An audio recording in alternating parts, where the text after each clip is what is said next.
Hello and welcome to the 49ers First and 10 podcast, 10 minutes of the most up-to-date 49ers news first thing in the morning.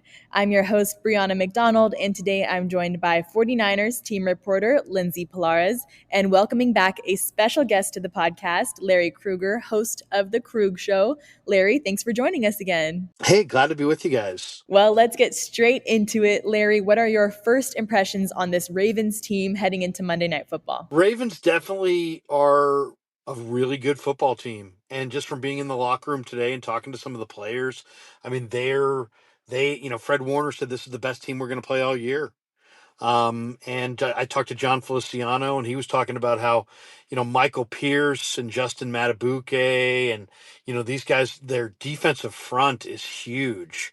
They've got, a 360-pound nose guard.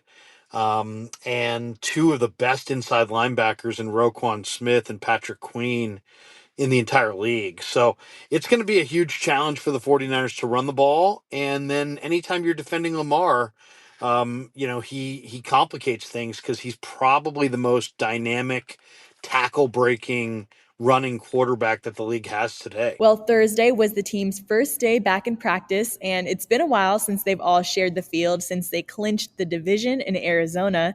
So, Lindsay, two things. One, how's the injury report looking for the 49ers? And on the other hand, what's the energy like out there as the team gets ready for their Christmas Day game? Yeah, Brie, it feels like it has been forever. The 49ers are on an adjusted schedule because that Christmas Day game is actually coming on Monday night. So the players had a couple days off, opened up the practice week on Thursday. Head coach Kyle Shanahan mentioned 9 players who were dealing with injuries on his Monday press conference call, and just 2 of them came back in full force to practice with the team on Thursday, and that's offensive lineman Spencer Burford, who had been dealing with a knee injury, and cornerback Diamador Lenore, who suffered a rib contusion in that Week 15 game. But the 49ers are still dealing with a number of injuries. Eric Armstead, Oren Burks, Ross Dwelly, Javon Hargrave, Juwan Jennings, Elijah Mitchell, all not practicing due to injury. And then we had Nick Bosa and Trent Williams taking a veteran rest day. But you can just tell from energy in the locker room, out on the field, they know what's at stake here. And obviously just with the AFC leader coming to town, this team is locked in, and very much like they've said throughout the course of the season, one game at a time. It just so happens this next game is against a very, very good team with an incredibly talented quarterback. Yeah, now taking a closer look at the Week 16 matchup, the 49ers offense has been on a roll, and it seems like they've found a way to make or break records week in and week out, but they'll be up against the Ravens. They're the number 1 ranked defense in the NFL. They lead the league in many categories, including sacks and points per game allowed. So, Larry, how do you see Kyle Shanahan attacking that group on Monday night? It's the ultimate question because, Kyle mentioned today that Roquan Smith and Patrick Queen are so good in zone pass coverage that it really helps out the cornerbacks.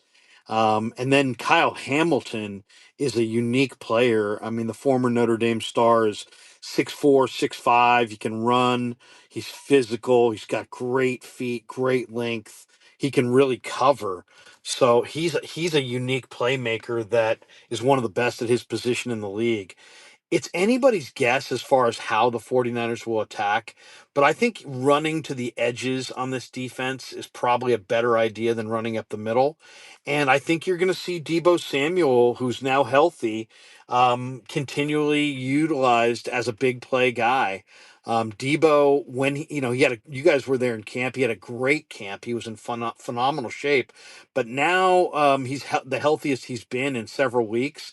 And I would expect he's going to be a significant player in this game. Well, we got to hear from the head coach on Thursday afternoon, and he praised the 49ers offensive line for their recent performances.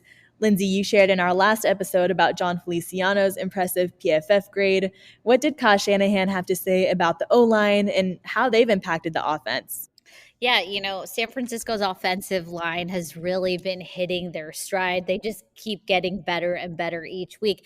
And head coach Kyle Shanahan fully recognizes that.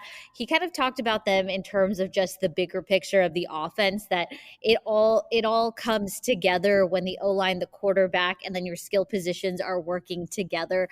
That offensive line has done a tremendous job. No sacks allowed against the Arizona Cardinals.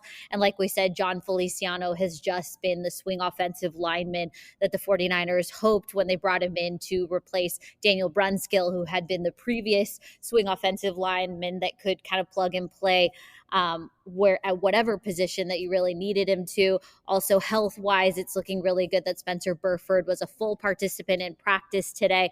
So you've got lots of options. You've got your swing offensive lineman open, and then you've got your starting right guard and left guard back healthy. So it's shaping up to be a good week 16 for the O-line headed into that Monday night matchup. All right. Well, the head coach was also pretty vocal about the defense's performance against the run last week against the Cardinals.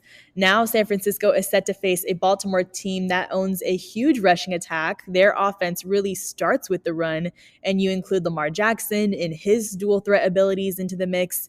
Larry, what's going to be the key to success for the run defense, and how can they improve from last week? We got a nice little few minutes with Fred Warner today, and he really feels like it's really about attention to detail. It's about the proper run fits. It's about everybody being disciplined and being in their lane and not trying to do too much. There's going to be, whether there's Hargrave or Armstead, whether it's Kinlaw, Givens, and McGill, they're going to have to do their job up front. But it's really, as far as the linebackers are concerned, it's attention to detail and just making sure that they're focused, and that the Arizona the run D broke down against Arizona because they had a couple of plays where they had bad run fits, and they got gashed for big yardage.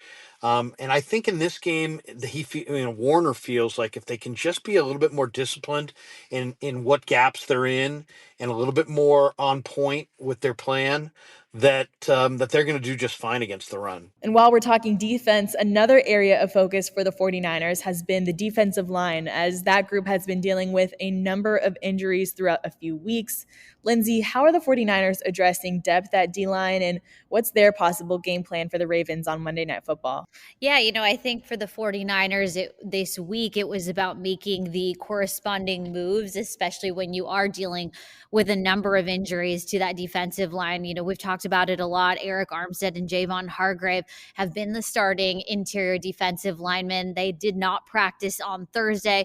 You have Cleveland Farrell, who's been playing on the outside. He was limited with an ankle today.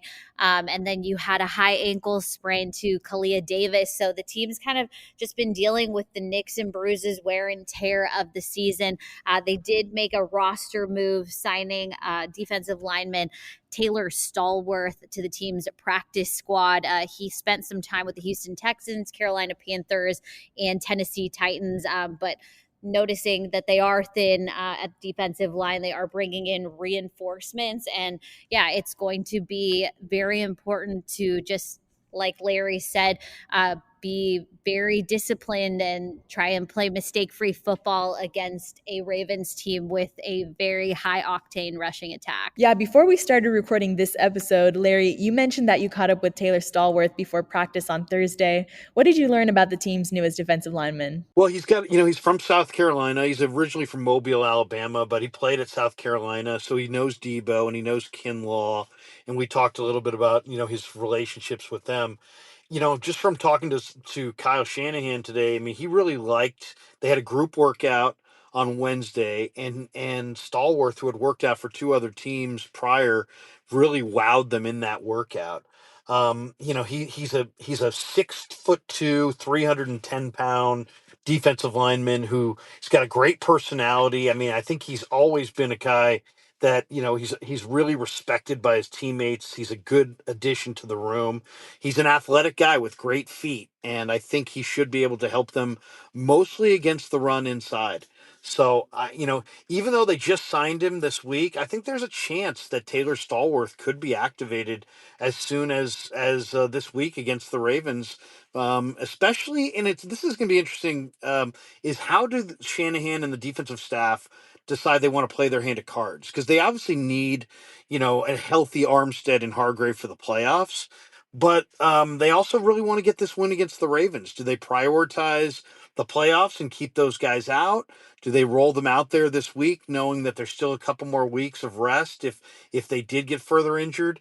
I think how they play their hand of cards at the defensive tackle position is going to be one of the subplots to Monday. Yeah, great insight, Larry. But before we wrap up today's podcast, it is Friday, and on our Friday episodes of First and 10, we like to share some bold predictions for the game. So, Larry, do you have a bold prediction for Monday night?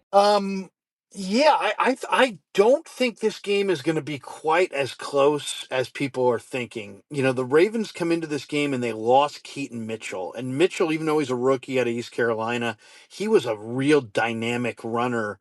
And I just don't think they have anybody left in their stable of running backs that is anything close.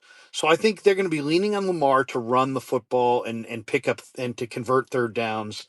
And I just really believe the 49ers are going to be able to stop Lamar. I think his receiving core is better than it was a few years ago, but it's still not as elite as some of the teams they've faced.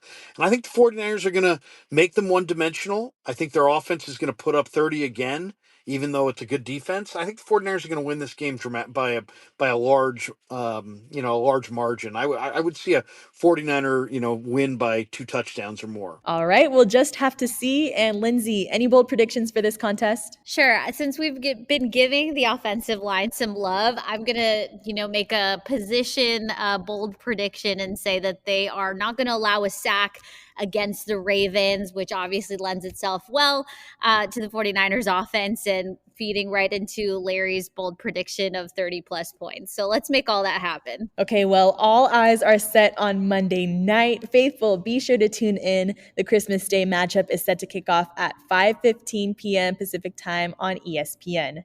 But that will do it for today. Thank you so much, Lindsay and Larry, for joining me in this episode. Don't forget to follow First and 10 on Spotify and Apple Podcasts. Be sure to turn on the notifications so you're in the know when we post any breaking news updates. And thank you, Faithful, for tuning in.